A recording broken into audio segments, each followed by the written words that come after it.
Salom tinglovchim. Bugungi aytib bermoqchi bo'lgan voqeam sodir bo'lganiga unchalik ko'p bo'lmagan.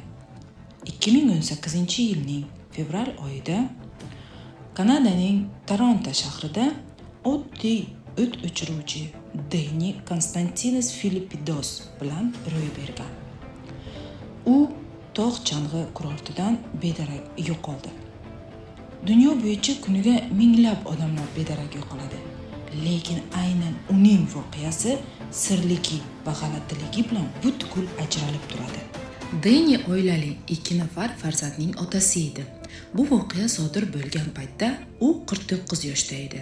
O'sha paytda u Kanadaning Toronto shahrida o't o'chiruvchi bo'lib ishlardi. Odatda qish faslida Kanadada Rossiyadan ham ko'proq qor yog'adi. Shu uchun Denining eng yaxshi ko'rgan sport turlaridan biri tog' chang'isida uchish edi. Uning uchun u har yili hamkasblari bilan aynan shu sport turi bilan shug'ullanib, maroq bilan vaqt o'tkazish uchun tog'ga chiqishardi. 2018-yil fevral oyida hamkasblari yig'ilib New Yorkning Whiteface tog' chang'i kurortiga yo'l olishdi. Deni va uning 7 ta hamkasbi maroq bilan kun o'tkazishni boshlashdi.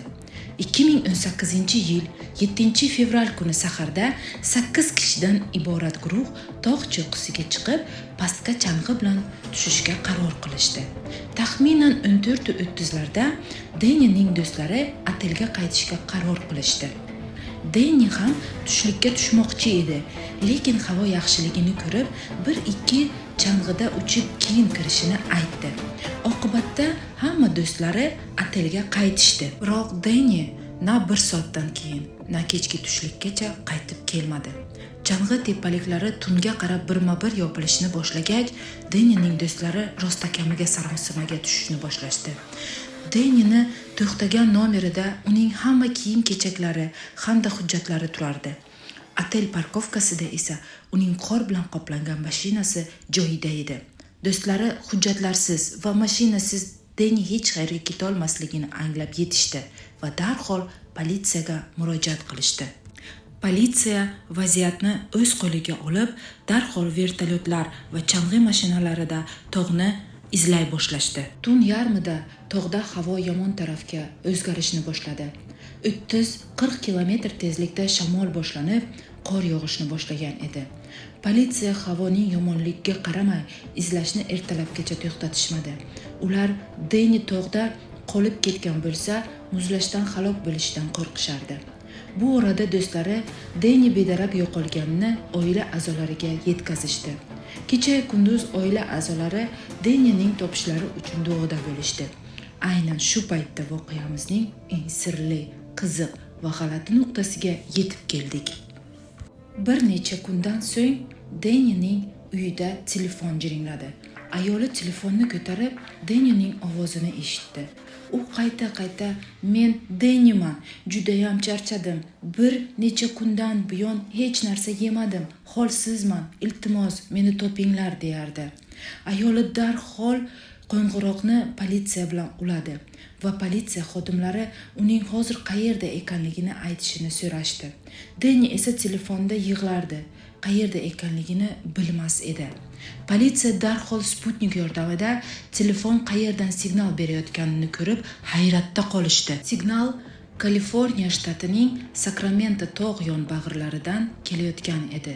Eng qizig'i shundaki, Deni do'stlari bilan dam olayotgan hududdan bu yergacha 4500 kilometr masofani tashkil etardi. Nihoyat politsiya xodimlari Denini izlab topishdi. U holsiz, och, sovuq yegan va bu yerda qanday tushib qolganini tushuntirib bera olmasdi. Deni o'sha yetgan paytdagi kiyimlarida edi. Eng qizig'i shu 2-3 kun ichida Denini kimdir sochini olgan va qo'lida yangi iPhone markali telefon bor edi. O'ziga kelgandan so'ng politsiya u bilan savol-javob qilganida u deyarli hech nimani eslay olmasligini, tushidami yoki o'ngida uni katta mashinada kishanlangan holda qayergadir olib ketayotganlarini eslalganini aytdi. Biroq na mashina nomeri, na markasini ko'rmaganini aytdi. Politsiya hech qanaqa dalil yo'qligiga qaramay mashinani qidirishga tushdi, lekin bu natija bermadi. Eng ajablanarlisi shundaki, Deni yo'qolgan vaqt unda umuman puli bo'lmagan va qo'lida yangi telefon borligi, uni qayerdan olganligi ham noma'lumligicha qolgan edi. Deni politsiya xodimlari bilan ochiq muloqotda bo'ldi. Dalil sifatida o'zining bank kartalarini, hujjatlarini taqdim etdi va to'liq medko'rikdan o'tdi. Ammo bularning birontasi natija bermadi. Denining kurortdan 4500 kilometr uzoqlikda paydo bo'lish sirining bir necha versiyasi bor. Birinchi versiya uni o'g'irlab ketishgan, lekin bu versiyada ham ko'p noaniqliklar bor. Agar uni rostdan ham o'g'irlashganda qanday qilib unda es yo'qotishni keltirib chiqarishgan? Uning qonida hech qanaqa ukollar qilinmaganligi aniqlangan. Yoki urib esini yo'qotishgan bo'lishsa, nimaga hech qayerda urish alomatlari bo'lmagan? Ikkinchi versiya.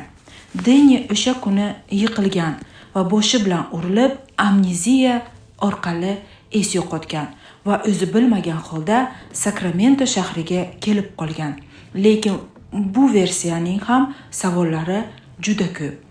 U esini yo'qotib, avtostop bilan kelgan taqdirda ham qanday qilib hujjatlarsiz yetib kelgan va qo'lidagi qimmat telefonni qayerdan olgan? Uchinchi versiya esa uni o'zga sayyoraliklar o'g'irlab ketishgan. Ko'pchilik, hatto Denining o'zi ham aynan shu versiyani qabul qilgan va ishongan. Bergan intervyularidan birida aynan shu versiyaga ishonishini bir necha marotaba qaytargan. Hech nimaga qaramay, voqeaning g'ayrioddiy bo'lishiga qaramay, Deni qaytib o'z hayotini davom ettiryapti. U yana o'z ishiga va oilasining bag'riga qaytib bordi. Eng muhimi ham shu bo'lsa kerak. Siz nima deb o'ylaysiz, aziz tinglovchim?